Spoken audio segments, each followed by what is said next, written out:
بسم الله الرحمن الرحيم الحمد لله رب العالمين والصلاة والسلام على أشرف الأنبياء والمرسلين قال الله في شأنه وما أرسلناك إلا رحمة للعالمين نحن برب المشرقين والمغربين وجد الحسن والحسين المكي المدني القرشي الهاشمي المولانا أبي القاسم محمد اللهم صل على محمد وآل محمد وآله الطيبين الطاهرين المعصومين المظلومين ولعنة الله على أعدائهم وغاصب حقوقهم ومنكر مظاهرهم وعظمتهم أجمعين أما بعد فقد قال الله تبارك وتعالى في كتابه المجيد وفرقانه الحميد وخطابه المتين وهو أصدق الصادقين وقوله الحق بسم الله الرحمن الرحيم لا إكراه في الدين قد تبين الرشد من الغي فمن يكفر بالطاغوت ويؤمن بالله فقد استمسك بالعروة الوثقى لا انفصام لها والله سميع عليم صلوات محمد وآل محمد. اللهم صل على محمد وآل محمد. عزیزان محترم، آج جب اسلام کے خلاف بہت زیادہ پروپگنڈا کیا جا رہا ہے اور اس کی وجہ یہ ہے کہ سائنسی ایجادات کے بعد اور علم کی روشنی جتنی زیادہ بڑھتی چلی جا رہی ہے اس کے بعد لوگوں کا رجحان اسلام کی طرف زیادہ بڑھ رہا ہے، لہذا اسلام سے لوگوں کو دور رکھنے کے لیے اسلام کے خلاف پروپگنڈا کیا جاتا ہے اور بہت ساری جھوٹی باتیں اسلام سے منسوخ کی جاتی ہیں، اور اس میں سب سے بڑی بات جو پھیلائی جاتی ہے وہ یہ ہے کہ یہ جو پوری دنیا کے اندر آج اسلام ہے، مسلمان ہیں، اس کی وجہ یہ ہے کہ انہوں نے تلوار کے زور پر، طاقت کی زور پر، حکومت کی زور پر لوگوں کو زبردستی کلمہ پڑھا کر مسلمان بنایا ہے، جبکہ قرآن مجید صاف صاف اعلان کر رہا ہے کہ دین میں کوئی زبردستی نہیں۔ ہمارا کام ہے لوگوں کو دعوت دینا، دین کی طرف بلانا، ہمیں ان کے سامنے اسلام کی اچھائیوں کو بیان کریں، اسلام کی خوبیوں کو بیان کریں کہ کتنا اچھا مذہب ہے، اس میں آپ دنیا میں بھی سکون سے رہیں گے اور آپ کی آخرت بھی کامیاب ہوگی۔ ہم اسلام کی جو خصوصیات ہیں وہ لوگوں کے سامنے بیان کریں، زبان سے بھی اور اپنے عمل کے ذریعے سے بھی، پریکٹیکلی بھی ہم لوگوں کو دکھائیں کہ دیکھو ایک مسلمان کو کیسا ہونا چاہیے۔ لیکن اگر اس کے باوجود بھی کوئی آدمی اسلام کو قبول نہیں کرتا، وہ کہتا ہے کہ نہیں میں اپنے دین پر ہوں، میرے لیے میرا دین ٹھیک ہے، تو اسلام یہ نہیں کہتا کہ آپ اس کو بائی فورس، طاقت کے زور پر اس سے کہیے کہ نہیں تم کو مسلمان ہونا پڑے گا، تم کو کلمہ پڑھنا پڑے گا۔ اس لیے کہ اللہ سبحانہ و تعالیٰ جو ہے وہ کسی کے نہ اسلام کا محتاج ہے، نہ کسی کے ایمان کا محتاج ہے، نہ کسی کی نماز کا محتاج ہے، نہ کسی کے صدقے کا محتاج ہے، نہ کسی کی خیرات کا محتاج ہے۔ اللہ سبحانہ و تعالیٰ ایسا غنی ہے جو سب کو عطا کرتا ہے لیکن اسے کسی کی ضرورت نہیں۔ تو جہاں پر یہ بات کی جائے کہ زبردستی، اور جہاں پر زبردستی ہوتی ہے تو جو زبردستی ہو رہی ہے وہ زبردستی کرنے والا کوئی ناسمجھ مسلمان ہو سکتا ہے، لیکن یہ پیغام اسلام نہیں ہے، اسلام کا میسج نہیں ہے۔ اگر کوئی بائی فورس کہیں پر لوگوں کے اوپر تشدد کر رہا ہے، ظلم کر رہا ہے اور کہہ رہا ہے کہ آپ کلمہ پڑھو، آپ اسلام میں آؤ، تو اس کا مطلب یہ کہ اس نے خود جو دوسرے کو دین سکھا رہا ہے وہ خود دین کو جانتا نہیں۔ تو ضرورت اس بات کی ہے کہ جو اسلام کی صحیح تصویر ہے وہ لوگوں کے سامنے پیش ہو کہ اسلام چاہتا کیا ہے۔ اب آپ مثال کے طور پہ دیکھیے کہ قرآن مجید کا آغاز ہوتا ہے بسم اللہ الرحمن الرحیم، سورہ فاتحہ کے ساتھ۔ الحمدللہ رب العالمین، تمام تعریفیں اس خدا کے لیے ہیں جو عالمین کا رب ہے۔ یہ نہیں کہا کہ مسلمین کا رب ہے، یہ نہیں کہا کہ مومنین کا رب ہے، یہ نہیں کہا کہ مکے والوں کا رب ہے، عربوں کا رب ہے، نہیں، عالمین کا رب، یعنی چاہے کوئی خدا کو مانے یا نہ مانے، لیکن خدا اسے اپنا بندہ تو مانتا ہے نا۔ یہ کہہ سکتا ہے کہ وہ میرا رب نہیں ہے، لیکن وہ یہ کیسے کہہ سکتا ہے کہ یہ میری مخلوق نہیں؟ اس نے تو فرعون، نمرود، شداد، حامان جتنے دشمن خدا تھے، اور وہ لوگ بھی جنہوں نے خدائی کا دعویٰ کیا، ان کا رزق بھی بند نہیں کیا۔ اس نے کہا ٹھیک ہے، میں تمہیں عطا کر رہا ہوں، میں دیتا جا رہا ہوں، تو تم ناشکری کرتے رہو اور میں نعمتیں بڑھاتا چلا جا رہا ہوں، تاکہ جب میں تمہاری رسی کھینچوں تو اس کے بعد تمہیں یہ کہنے کا موقع نہ ملے کہ پروردگار اگر تو نے ہم پر تھوڑا سا کرم اور کیا ہوتا تو شاید ہم صحیح راستے پر آ جاتے۔ آخری وقت تک کھلا ہوا راستہ، توبہ کر لو، آ جاؤ صحیح راستے پہ، توبہ کر لو، آ جاؤ صحیح راستے پہ۔ اچھا، کمال کی بات یہ ہے کہ ہمارے نبی کا جو تعارف قرآن نے کروایا ہے، قرآن نے جو نبی کا تعارف کروایا وہ کس انداز میں؟ وَمَا أَرْسَلْنَاكَ إِلَّا رَحْمَةً لِلْعَالَمِينَ، اے نبی ہم نے آپ کو نہیں بھیجا مگر عالمین کے لیے رحمت بنا کر۔ یعنی اس کا مطلب یہ ہوا کہ حضرت محمد مصطفیٰ صلی اللہ علیہ وسلم، اللہم صلی علی محمد وآل محمد، رسول اللہ کی جو رحمت ہے وہ صرف مسلمانوں پر نہیں ہے، بلکہ رسول اللہ کی رحمت سب کے اوپر ہے۔ یعنی جہاں جہاں اللہ سبحانہ و تعالیٰ کی کبریائی ہے، وہاں محمد مصطفیٰ کی رحمت نمائی۔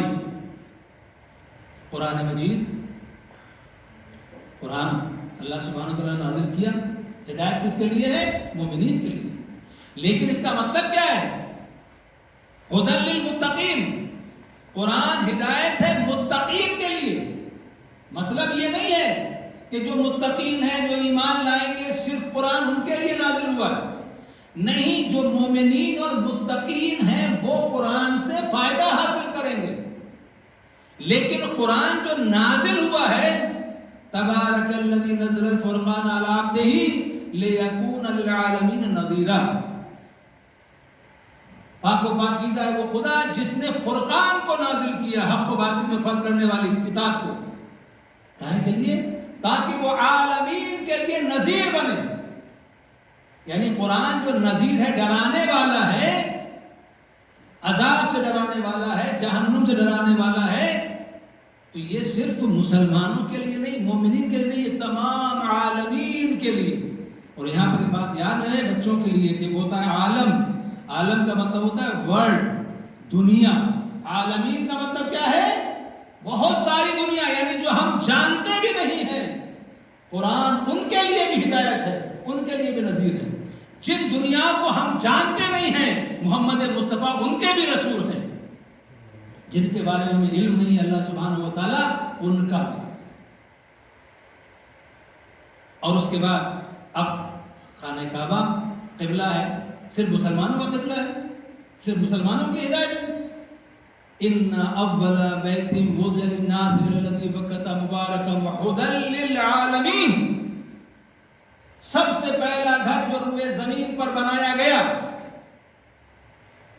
مکے میں، وہ کیا ہے؟ ہدی للعالمین، وہ عالمین کے لیے ہدایت ہے۔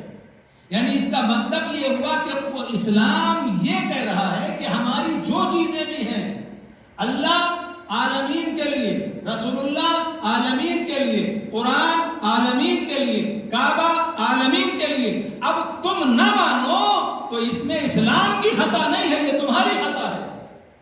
اللہ کے دروازے سب کے لیے کھلے ہوئے ہیں، آ جاؤ ہدایت کے راستے پر۔ عزیزان محترم، اب میں آپ کی خدمت میں جو بات عرض کر رہا ہوں کہ دیکھیے دنیا میں کیا ہوتا ہے۔ پہلے کے زمانے میں لوگ خریدے جاتے تھے، بازار لگتا تھا، جیسے آج کل جانور بیچے جاتے ہیں، اس زمانے میں انسان بیچے جاتے تھے، مرد عورتیں سب سلیبس، غلام بن کے۔ یہاں تنزانیہ میں بہت ساری جگہیں ہیں جہاں پر مارکیٹ دیکھیں، ابھی ان کے آثار باقی ہیں جہاں سے لوگ جاتے تھے۔ تو اب یہ جو سلسلہ تھا، تو ذہنیت کیا ہے کہ میں دولت مند ہوں، میرے پاس طاقت ہے، تو لوگ میرے زیر اثر رہیں، وہ غلام ہو میں آقا ہوں، یہی ہے نا۔ اب آج کے زمانے میں غلامی کا سلسلہ وہ تو ختم ہو گیا کہ غلام کہیں بیچے جاتے ہوں، لیکن فکری طور پر آج بھی غلام بنانے کی کوشش کی جاتی ہے، اور دنیا جو ہے وہ غلامی کی زنجیروں میں آج بھی جکڑی ہوئی ہے۔ جو لوگ یہ کہتے ہیں کہ امریکہ جو ہے یو ایس سپر پاور ہے، اب انہوں نے کہا ہم کو نہیں چاہیے یہ آدمی پرائم منسٹر رہے، کچھ نہ کچھ ایسا ایشو کھڑا کر دیا جائے گا کہ وہ ہٹ جائے گا، دوسرا آ جائے گا۔ وہاں کا پریزیڈنٹ اپنے ملک میں بیٹھا ہوا ہے، لیکن دوسرے ملکوں کے رہنے والے لوگوں کی قسمتوں کا فیصلہ وہ کرتا ہے۔ آج آپ دیکھیے وہ مسلمان جو کہتا اللہ اکبر، اللہ اکبر کہنے کے بعد انسان کسی کو کہہ ہی نہیں سکتا کہ یہ سپر پاور ہے۔ جب ہم نے سپریم پاور کو مان لیا تو سپر پاور کا کوئی مطلب ہی نہیں ہے۔ لیکن اس کے اللہ اکبر کہنے کے بعد بھی یہ مسلمان، عجیب بات ہے، کبھی اس کے سامنے سر جھکاتا ہے، کبھی اس کے سامنے سر جھکاتا ہے، کبھی اس کے سامنے سر جھکاتا ہے۔ اور وہ لوگ جو ہمیں فتوے دیتے ہیں، یا علی نہ کہو، یا محمد نہ کہو، یا حسین نہ کہو، اللہ کے علاوہ کسی اور سے مدد مانگنا شرک ہے، اللہ کے علاوہ کسی اور کو نہ پکارو۔ افسوس کی بات ہے کہ جو حرمین شریفین کے مالک بنے بیٹھے، ان کی حالت یہ ہے کہ اگر صدام نے حملہ کر دیا کویت کے اوپر اور انہیں یہ لگا کہ اب ہماری طرف آ سکتا ہے، تو فوراً انہوں نے کہا کہ بش ہماری مدد کرو، امریکہ ہماری مدد کرو۔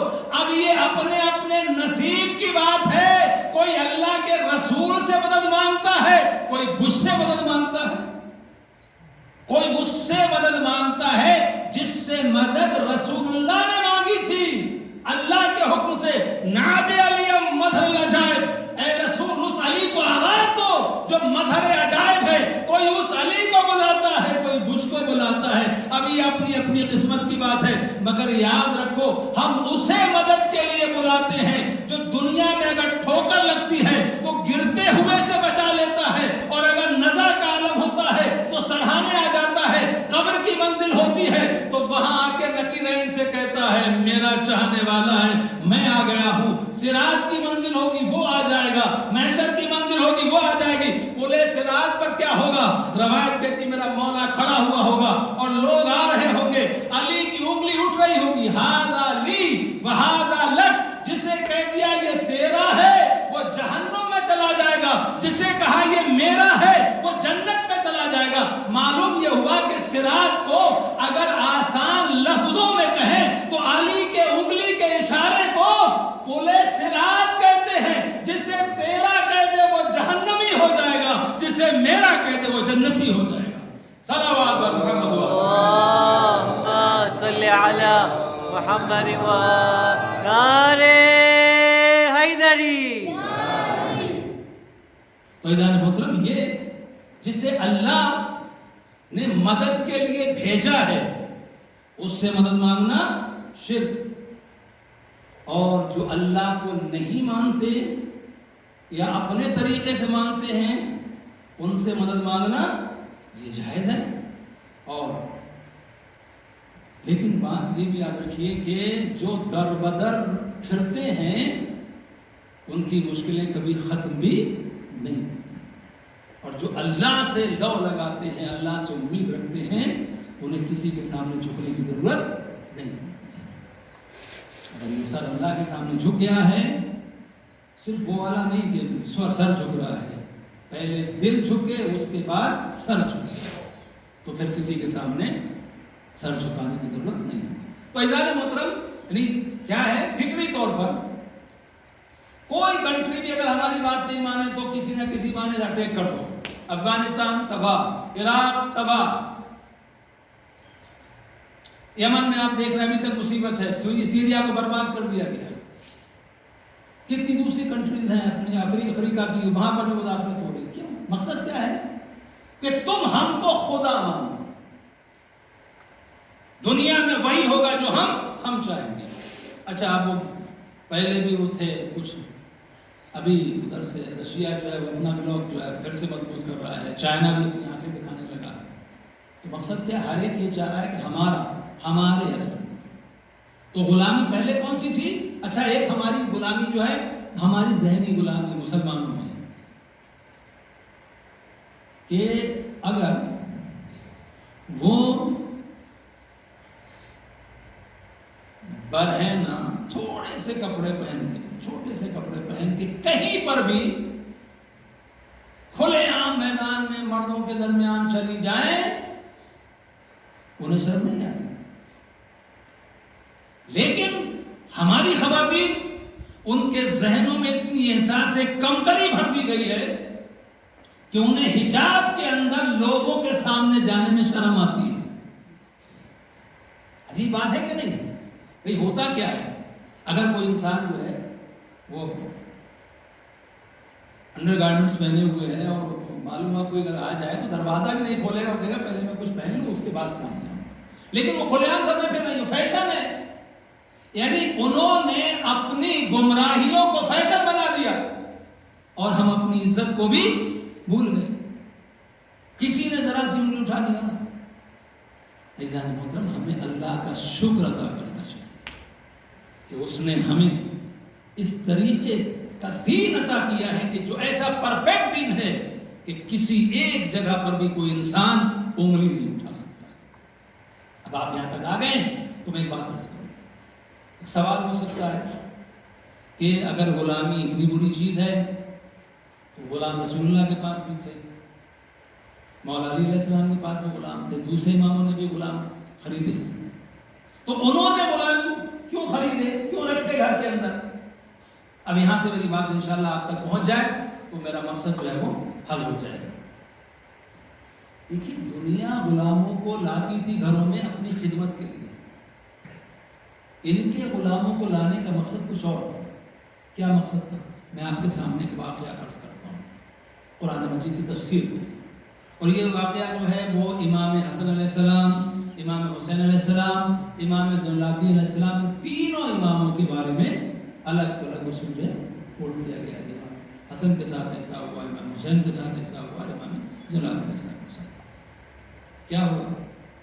کھانا کھانے بیٹھے تھے، غلام سالن جو ہے گرم سالن لے کے آیا اور اس کے ہاتھ سے وہ سالن چھوٹ گیا. اب جب وہ چھوٹا تو کس کے اوپر؟ سر کے اوپر، امام کے سر کے اوپر گیا. سر پہ وہ گرم سالن اور اس کے بعد میں سارے کپڑے، عجیب حالت ہوئی. امام علیہ السلام نے اس کی طرف دیکھا.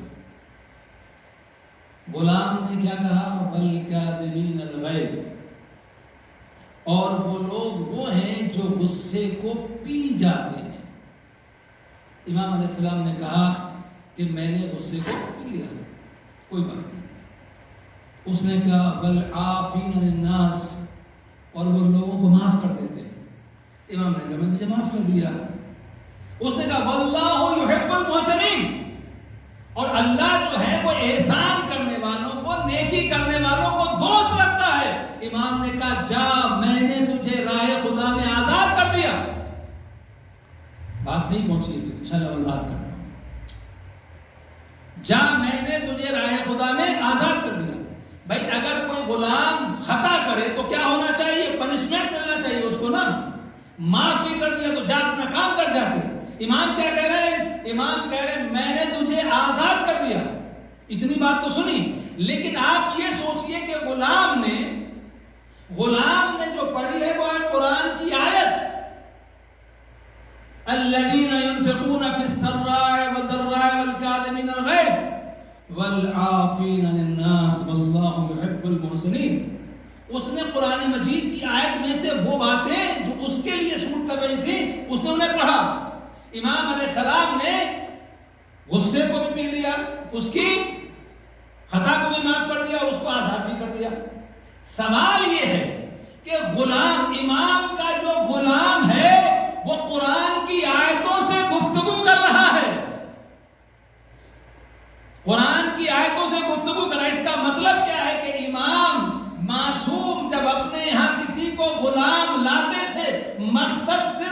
دعوت کرنا نہیں بلکہ ان کو ٹرینڈ کرنا ہوتا تھا، ان کی تربیت کرنا ہوتا تھا. جب وہ قرآن کو سمجھ لیتے تھے، دین کو سمجھ لیتے تھے، شریعت کو سمجھ لیتے تھے، کسی بہانے سے امام کہتے تھے جاؤ تم کو ہم نے رائے خدا میں آزاد کر دیا. یعنی آیا تھا غلام بن کر اور جا رہا ہے اسلام کا مبلغ بن کر. اب یہ جہاں بھی جائے گا کیا سکھائے گا؟ یہ قرآن سکھائے گا، یہ حدیث سکھائے گا، یہ تفسیر سکھائے گا، یہ فقہ سکھائے گا، یہ بتائے گا میں نے امام سے کو دیکھا ہے، امام نے یہ فرمایا، امام نے یہ کیا. یعنی اس کا مطلب کہ یہ تربیت کا ذریعہ تھا. اور اسی لیے روایت میں ہے کہ جناب فاطمہ زہرا صلوات اللہ علیہا اللہم صلی علی محمد و آل محمد، شہزادی کی جو مشہور ترین کنیز ہیں ان کا نام کیا ہے؟ جناب فضہ. ہر بچہ جانتا ہے ہمارا الحمدللہ. کسی سے پوچھئے جناب فضہ کو ضرور جانتا ہے. تو جناب فضہ جناب معصومہ کے پاس نہیں، اور اس کے بعد خدمت کی. لیکن خدمت کا انداز کیا تھا کہ کام بٹا ہوا تھا. ایک دن کا کام شہزادی کرتی تھی، ایک دن کا کام جناب فضہ. اب دیکھیے فرق سمجھ لیا. جو ہمارے یہاں کام کرنے والے ہوتے ہیں اس میں اور غلام میں فرق ہوتا ہے. کام کرنے والا کہہ سکتا ہے کہ میں جا رہا ہوں، نہیں کروں گا. آپ جا کر کیا کریں گے؟ نہیں آپ کل سے کام پر. لیکن غلام مجبور ہے، آپ نے جو حکم دیا اس کو کرنا ہے. جناب فضہ ایک دن کام کر رہی ہیں، جناب زہرا ایک دن کام کر رہی ہیں، لیکن اس کے بعد جو تربیت کا سلسلہ ہوا، روایت کیا کہتی ہے کہ جناب فضہ نے 40 سال تک قرآن کی آیتوں سے گفتگو کی. یعنی اگر کسی چیز کی ضرورت ہوتی تھی تو قرآن کی آیت پڑھتی تھی، کوئی سوال پوچھتا تھا تو قرآن کی آیت پڑھتی تھی، کوئی جواب دینا ہوتا تھا تو قرآن کی آیتیں پڑھتی تھی. جناب فاطمہ زہرا یہ بتانا چاہتی ہیں کہ دنیا والوں، ارے کوئی زہرا کا مقابلہ کیا کرے گا؟ اگر دنیا میں کوئی فضہ کا جواب ہو تو فضہ کا جواب لے کے آ جاؤ. ہماری کنیزیں بنانے کا مقصد یہ ہے کہ ہم کنیز گھر کی خدمت کے لیے نہیں بلکہ دنیا کے لیے وہ مبلغہ بنا کے دے رہے ہیں. کہ پھر اگر قرآن سے گفتگو کی بات آئے تو پھر جناب فضہ کا نام آ جائے. فضہ قرآن. اور یہاں پر ایک بات اور سن لیجیے، کیونکہ بعض روایات ملتی ہیں، ملتا ہے کہ جناب فضہ جو تھی وہ ایک شاہی خاندان سے تھی، بادشاہ کی بیٹی تھی، اور ان کے پاس ایک علم تھا کیمیا گری. کیمیا گری کا ان کے پاس علم تھا. یعنی ایک دن ایسا ہوا کہ جناب فضہ نے جب شروع میں آئی اور دیکھا کہ گھر کے اندر جو ہے وہ کبھی کھانا ہوتا ہے، کبھی فاقہ ہو جاتا ہے، لگا کہ بہت غربت ہے، حالات اچھے نہیں ہیں. تو انہوں نے کیا کیا؟ تانبا دیا اور اس کے بعد کوپر جس کو بولتے ہیں، اور اس کے اوپر جو اکسیر ڈالا، اس کو مکس کیا. تو وہ جو تانبا تھا، کوپر، وہ گولڈ میں چل گیا، گولڈ، بہترین گولڈ. اب مولا علیہ السلام گھر میں آئے.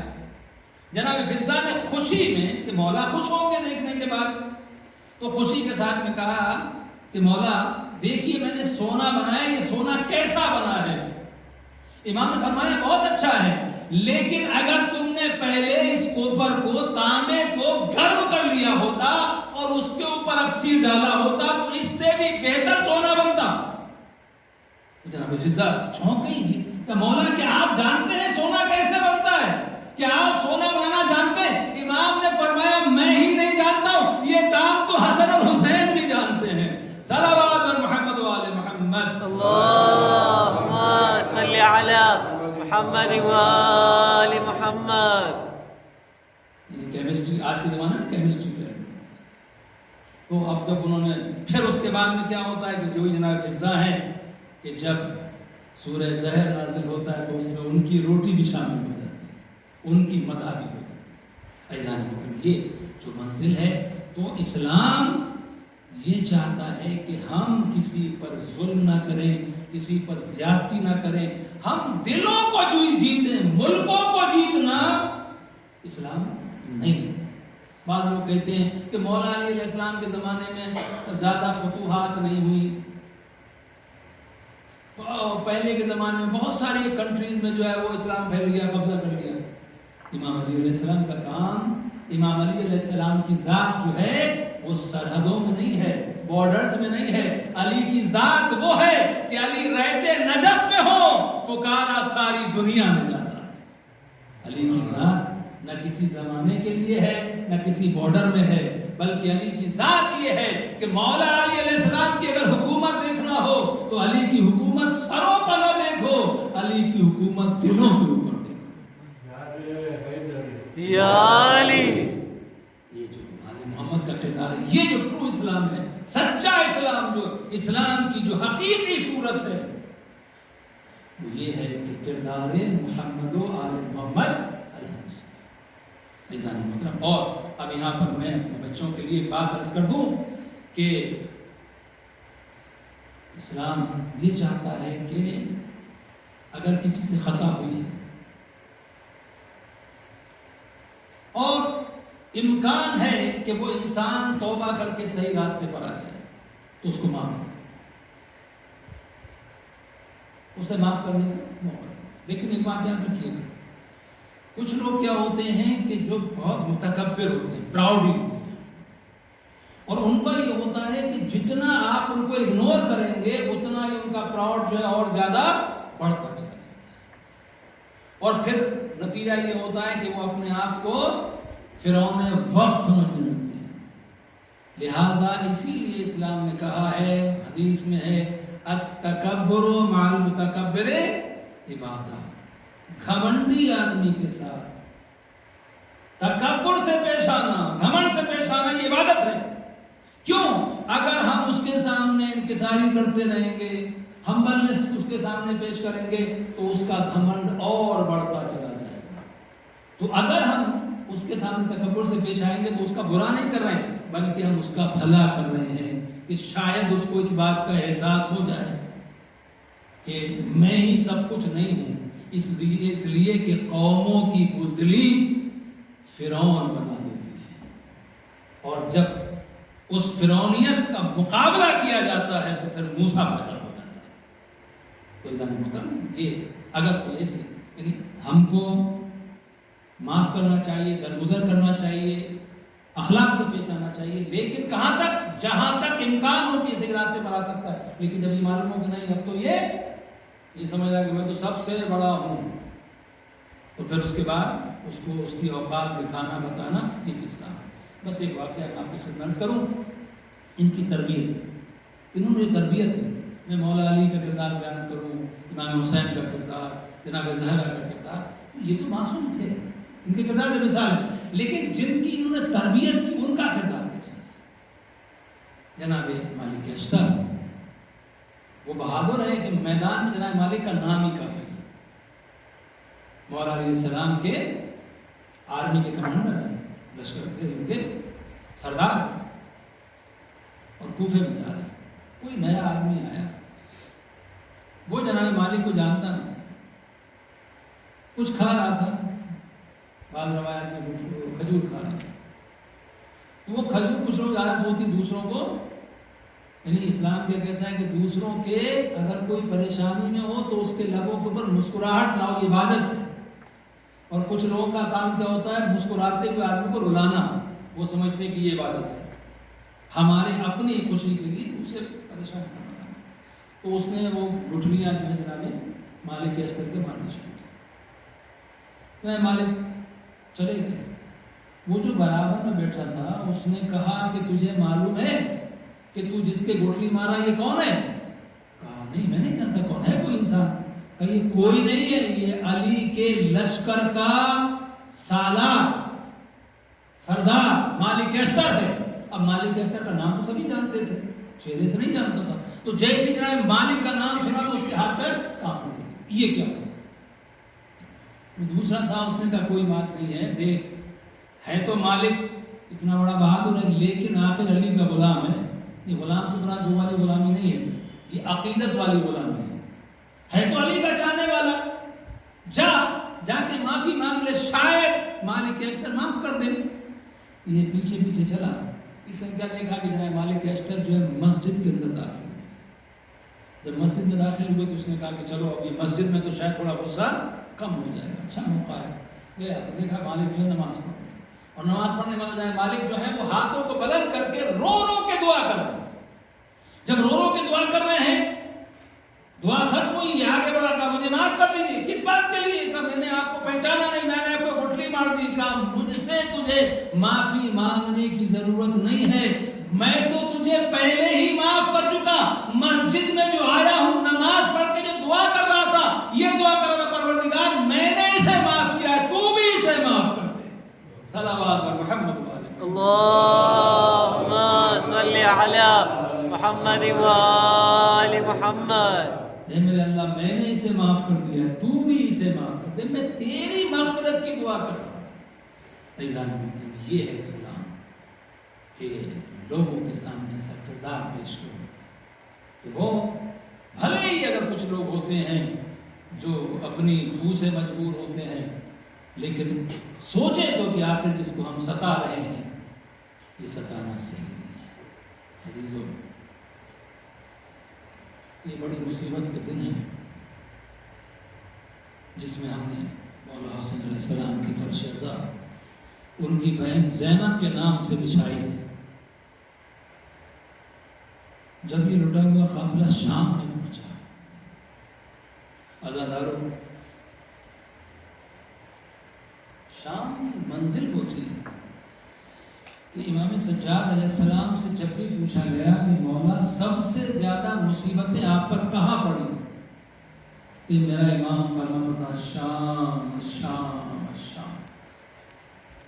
کوفے کے اندر بھی تماشائی تھے، لیکن کوفے میں جب لوگوں کو معلوم ہو جاتا تھا کہ یہ آل محمد ہے تو پھر رونے کی صدائیں بلند ہو جاتی تھی، ماتم کی صدا بلند ہو جاتی تھی.